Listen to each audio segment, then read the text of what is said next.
अस्सलामु अलैकुम वरहमतुल्लाहि वबरकातुहू। वालेकुम सलाम वरहमतुल्लाहि वबरकातुहू। अल्हम्दुलिल्लाहि रब्बिल आलमीन वल आक़िबतु लिल मुत्तक़ीन वस्सलातु वस्सलामु अला सय्यिदिल अंबियाइ वल मुरसलीन व अला आलिहि व अस्हाबिहि अजमईन।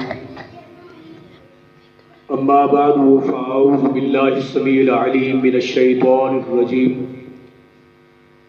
बिस्मिल्लाहिर रहमानिर रहीम। वमा अर्सलनाका इल्ला रहमतल लिल आलमीन। ब्रदरान मिल्लत,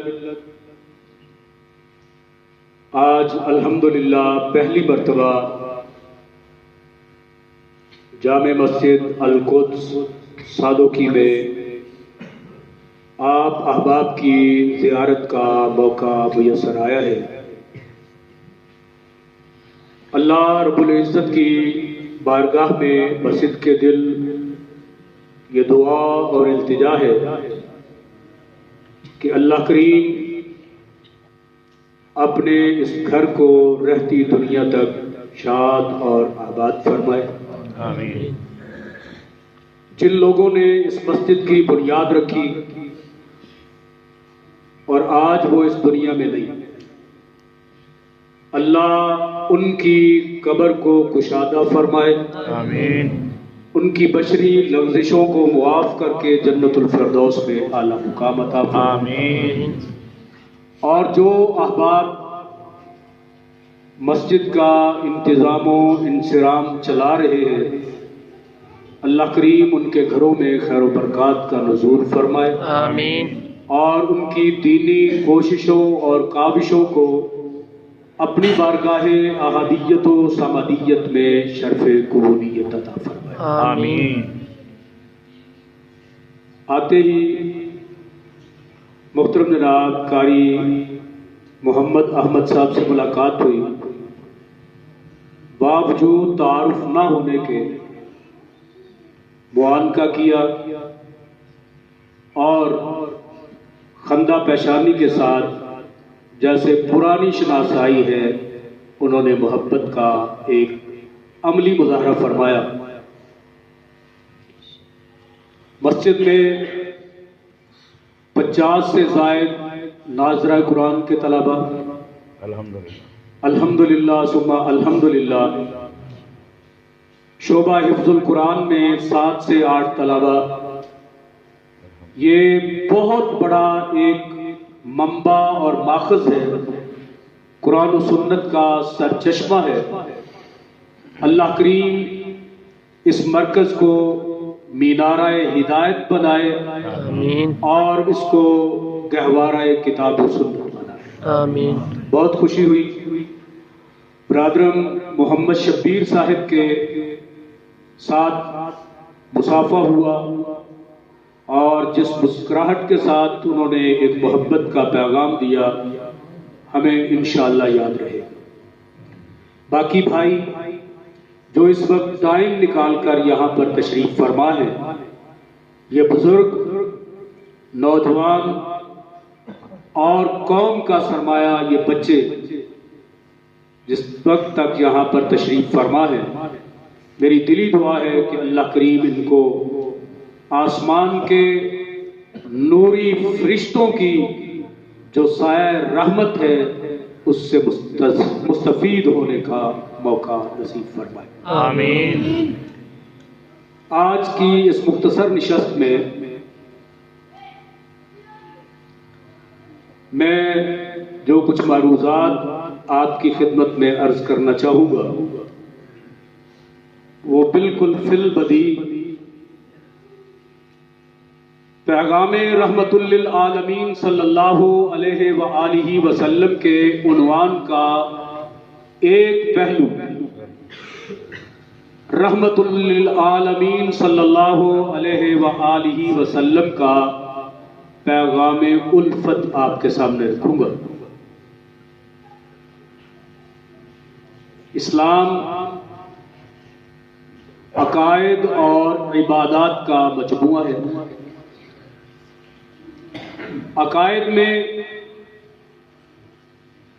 सबसे बुनियादी अकीदा अकीदा तौहीद है, और जिसको तौहीद की दौलत मिल जाए वो कायनात में सबसे बड़ा खुशनसीब है, और जो तौहीद से महरूम रह जाए वो बहुत ही बड़ा बदनसीब है। दुनिया जहान की दौलत मिल जाए, फैक्ट्रियां हो, कारखाने हो, बैंक बैलेंस हो, नौकर चाकर हो, ओहदा मनसब हो, जाहो हशमत हो, मगर अकीदा तौहीद ना हो तो वो शख्स खाइबो खासिर है। वो दुनिया में भी नाकामो नामुराद है, आखिरत में भी खुसरान मुबीन उसका मुकद्दर बन जाएगा। आप बड़े खुशनसीब हैं जिनको अल्लाह ताला ने खालिस अकीदा तौहीद अता फरमाया है। तौहीद के साथ अकीदा रिसालत है। अल्लाह ने अपना पैगाम पहुंचाने के लिए जिन अंबिया और रसूल को इस दुनिया में मबऊस फरमाया, उन पर ईमान लाना लाजिम है कि तमाम अंबिया अपने अपने दौर में हक का पैगाम लेकर आए। उसके बाद अकीदा आखिरत है कि ये दुनिया आर्जी है, 4 दिन की ये जिंदगी है। उम्र दराज मांग के लाए थे 4 दिन, उम्र दराज मांग के लाए थे 4 दिन, 2 आरज़ू में कट गए 2 इंतजार में।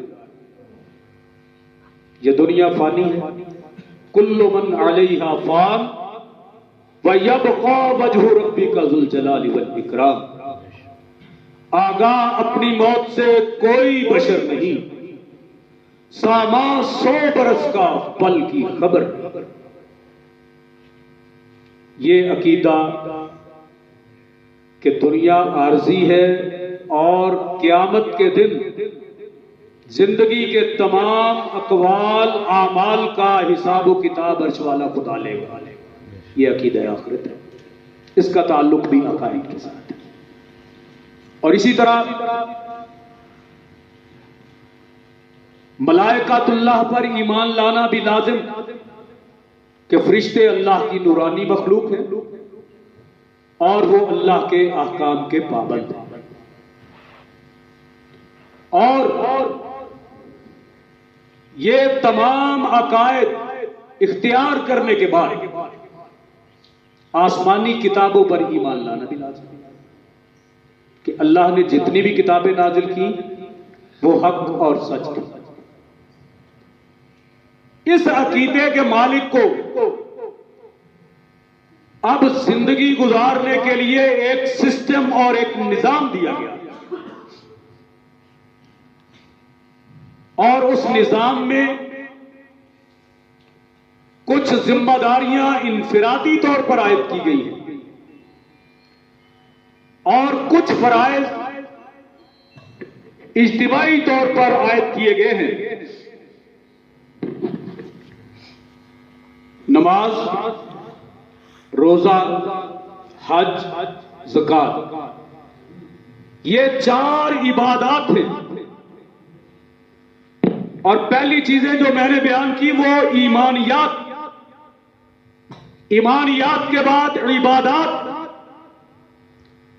और इबादत भी इंसान की इनफिरादी जिम्मेदारी में शामिल है। नमाज पढ़ेगा तो उसकी जात को फायदा है, रोजा रखेगा उसको जाती तौर पर फायदा होगा, किसी दूसरे को कोई उसका फायदा।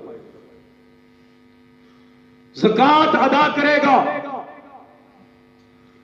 उसका माल पाक होगा, उसके माल की हिफाजत होगी।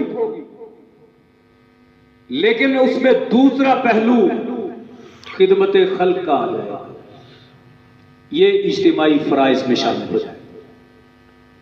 हज करेगा, हज का फायदा उसे जाती तौर पे पहुंचेगा।